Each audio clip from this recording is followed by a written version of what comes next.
ट्रकच्या धडकेत बसमधील 2 प्रवासी ठार, 14 जण जखमी. करंजी नजीकची घटना.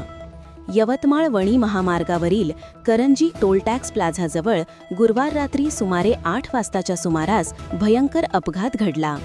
चंद्रपूरहून यवतमाळकडे येत असलेल्या राज्य परिवहन निगमाच्या बसला समोरून येणाऱ्या ट्रकने जोरदार धडक दिली.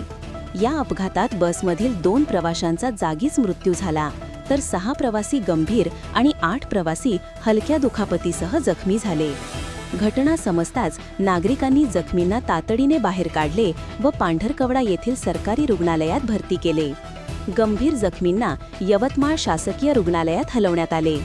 अपघात इतका भयंकर होता की ट्रकने एसटी बसला सुमारे 500 मीटर घसरवत नेले. घटना पाहून परिसरात नागरिकांमध्ये भीतीचे वातावरण पसरले. स्थानिक सूत्रांनुसार 2 प्रवाशांचे मृतदेह घटनास्थळी पाहण्यात आले असून मृतांची ओळख लवकरच पोलीस करत आहेत. जखमींमध्ये वेगवेगळ्या वयोगटातील प्रवासी असून त्यांच्यावर तातडीने प्राथमिक उपचार सुरू आहेत. काही जखमींना शासकीय रुग्णालयात गंभीर अवस्थेमुळे हलवण्यात आले असून त्यांच्यावर डॉक्टरांचा सतत तपास चालू आहे. पोलिसांनी घटनास्थळी तातडीने पोहोचून रस्त्यावर वाहतूक नियंत्रणात घेतले. अपघाताबाबत प्राथमिक तपास सुरू असून बस चालक आणि ट्रक चालक यांचा देखील तपास केला जात आहे.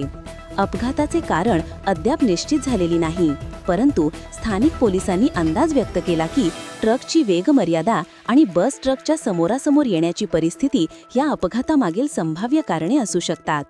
स्थानिक प्रशासन आणि पोलिसांनी अपघातग्रस्त परिसरात मदत कार्य सुरू ठेवले आहे. नागरिकांनी अपघातस्थळी गर्दी करू नये, तसेच जखमींना मदत करण्यासाठी योग्य ती खबरदारी घ्यावी असे आवाहन करण्यात आले आहे. या भीषण अपघातामुळे वणी महामार्गावरील वाहतूक काही वेळेस ठप्प झाली होती, परंतु प्रशासनाच्या तत्पर हस्तक्षेपामुळे रस्त्यावर वाहतूक पुन्हा सुरळीत झाली आहे. अपघातात मृतकांची संख्या व जखमींची स्थिती अद्याप तपासत आहे आणि पोलिसांनी पुढील तपास सुरू ठेवले.